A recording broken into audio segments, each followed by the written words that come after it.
আজকের গল্প তানিশা সুলতানা রচিত তোমাতেই আসক্ত। গল্প পাঠে আমি জয়ন্তী। পর্ব সংখ্যা 29। ব্যথায় নাক মুখ কুঁচকে ফেলে সিয়াম। বেশ ভালোই লেগেছে। আমার নিজের আঘাতপ্রাপ্ত হাতে পুনরায় আঘাত পায়। ওদের চিৎকারে ঘুম ভেঙে যায় আদ্রিতার। ধরফরিয়ে উঠে বসে। আতঙ্কিত স্বরে শুধায়, কি কি কি হয়েছে?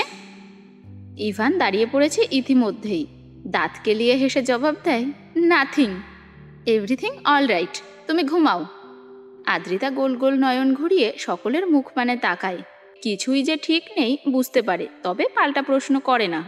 জিভ দ্বারা ঠোঁট ভিজিয়ে ঘুমন্ত অ্যানিকে কোলে তুলে নেয়। আহাত আবরারের গম্ভীর মুখপানে তাকিয়ে বলে, আমাদের কোনো দোষ নেই, সব দোষ সিয়ামের। আহত সিয়াম কাঁদো কাঁদো স্বরে আওড়ায়, দোষ করলো সবাই আর ঘাড়ে পড়লো সিয়ামের। আবরার তাসনিন এখন বানিয়ে ফেলবে কি মারে। বাঁচতে চাইলে পালা সিয়াম, লাগা একটা দৌড়, তুই ছাড়া তোর কেউ নেই, পেলি তার প্রমাণ। বলেই দাঁড়িয়ে পড়ে এবং খুঁড়িয়ে খুঁড়িয়ে দৌড়ে চলে যায়। তার পেছন পেছন বাকিরাও লেজ গুটিয়ে পালায়। আবরার দীর্ঘশ্বাস ফেলে কক্ষ হতে বেরিয়ে যায়। ভয়ার্থক আদ্রিতা মাথা নুইয়ে বসে থাকে। অন্ধকার গ্রাস করে রেখেছে গোটা কক্ষ।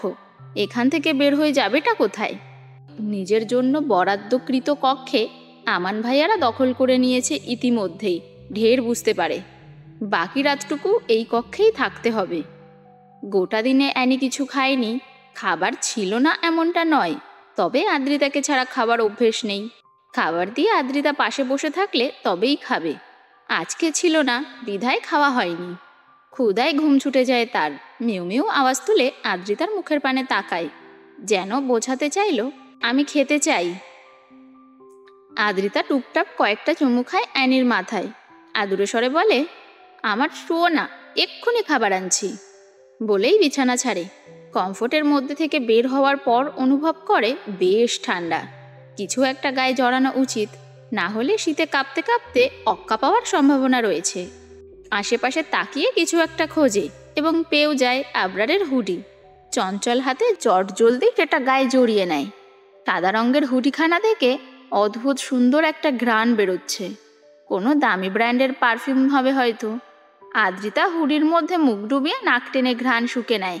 মনে মনে বলে, জল্লাদ হাতির বাচ্চার হুডি থেকেই এত সুন্দর ঘ্রাণ আসছে, না জানি তার গায়ের ঘ্রাণ কত সুন্দর হবে। আর একবার কাছে আসলে ভয়টয় না পেয়ে ঘ্রাণ শুকে নেব। পরপরই নিজের মাথায় চাটি মারে, বিড়বিড় করে বলে, নির্লজ্জ বেহায়া আদ্রিতা, ওই লোকটা বেয়াদব। তোকে বিয়ের নাম করে অপমান করেছে, আজকে হাত পুড়িয়ে দিয়েছে। তার কথা ভাবলে তোর মন কেটে হালুয়া বানিয়ে ফেলবো, বলে দিলাম। ক্যাটফুটের প্যাকেট কেটে বাটিতে ঢালছে আবরার। তখনই তার ফোনখানা কেঁপে ওঠে। ভ্রু কুচকায় আবরার। বিরক্ত হলো বোধহয়। এত রাতে কেউ কল করে? ট্রাউজারের পকেট হতে ফোন বের করে। আননোন নাম্বার, তবে চিনে আবরার। পার্সোনাল ফোনে সুইজারল্যান্ডের নাম্বার হতে একজনই কল করতে পারে। সোজা হয়ে দাঁড়ায় আবরার। ডান হাতে কপাল চুলকে কল রিসিভ করে। আবরার তাসনিন, ওরফে এটি তাসিন। বড়ই সুন্দর নাম, আই লাইক ইট। আবরার শোনে মনোযোগ দিয়ে, তবে জবাব দেয় না। ওপাশ থেকে পুনরায় ভেসে আসে, একটা মেয়ের জন্য আমার ভাইয়ের গায়ে হাত তুলেছ তুমি? সে এখন হাসপাতালে, হাত দুটো অকেজো, কখনোই ঠিক হবে না। এই পর্যায়ে আবরার ঠোঁট মেলে একটু হাসার চেষ্টা করে, তবে ব্যর্থ হয়।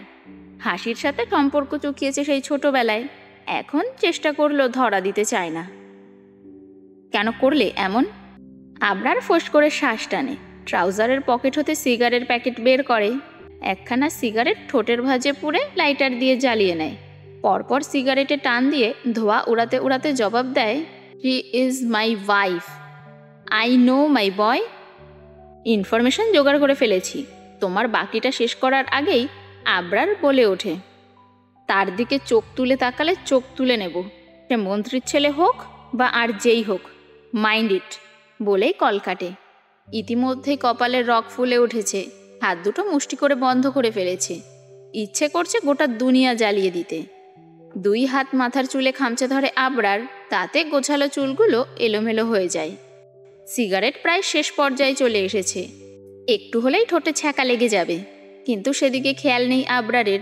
সে আনমনে ভেবে চলেছে অনেক কিছু, এবং হলোও তাই। সিগারেট ঠোঁটের সঙ্গে লেগে ছ্যাঁকা লাগে। বিরক্তিতে চোখ মুখ কুঁচকে ফেলে আবরার। মৃদু স্বরে ফাঁক শব্দটা উচ্চারণ করে পরপরই শক্তপোক্ত হাতখানা দ্বারা ঠোঁট ঘষে নেয়। সেই মুহূর্তেই আদ্রিতা কিচেনে পা রাখে। অগোছালো আবরারকে দেখে একরাশ চিন্তারা এসে ভিড় জমায় মনের কোণে। একটু উকিঝুঁকি মেরে মুখখানা দেখার চেষ্টা করে। প্রথমেই নজর পড়ে লাল ওষ্ঠজোড়া। এখনও সিগারেটের পোড়া অংশ লেগে আছে। লাল লাল চোখ দুটো দেখে আদ্রিতার চিন্তা বেড়ে যায়। অনুমান করে নেয় লোকটার জ্বর এসেছে কি। হাত বাড়িয়ে আবরারকে ছুঁয়ে দেওয়ার সাহস আদ্রিতার নেই। আপনি কি অসুস্থ? এমন দেখাচ্ছে কেন? ডাক্তার ডাকতে বলবো ভাইয়াদের? প্রশ্নখানা করেই ফেলে আদ্রিতা। পরপরই নিজের উপর বিরক্ত হয়। ওরে বাল, এখন যে অশ্লীল কথাগুলো বলবে ওইগুলো শোনার জন্য প্রস্তুত হ। অসভ্য আদ্রিতা। হলো তাই। আবরার দুপা এগিয়ে আসে আদ্রিতার পানে। গায়ে নিজের হুডি দেখে ঠোঁট বাঁকায়। ঠোঁটে আঙ্গুল ঘষতে ঘষতে হাঙ্কি স্বরে বলে, I need your lips. Adrita দুপা পিছিয়ে যায়। উদ্দেশ্য, দিবে একখানা ভো দৌড়।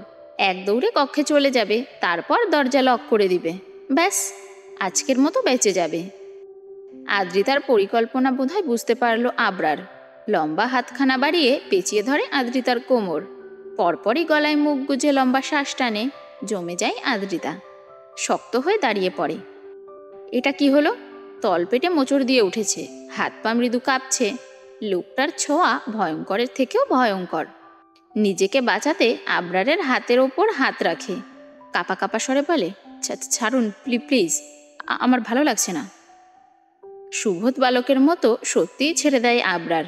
আড়াআড়িভাবে ভ্রু কুঁচকে বলে, দরজা খোলা, কেউ দেখে ফেলবে, এসব বললে মেনে নেব। ভাই ভালো লাগছে না। নেক্সট টাইম এটা শুনলে জিভ টেনে ছিঁড়ে ফেলবো। ভালো লাগলেও আমি ছুবো, না লাগলেও আমি ছুবো। Mind it.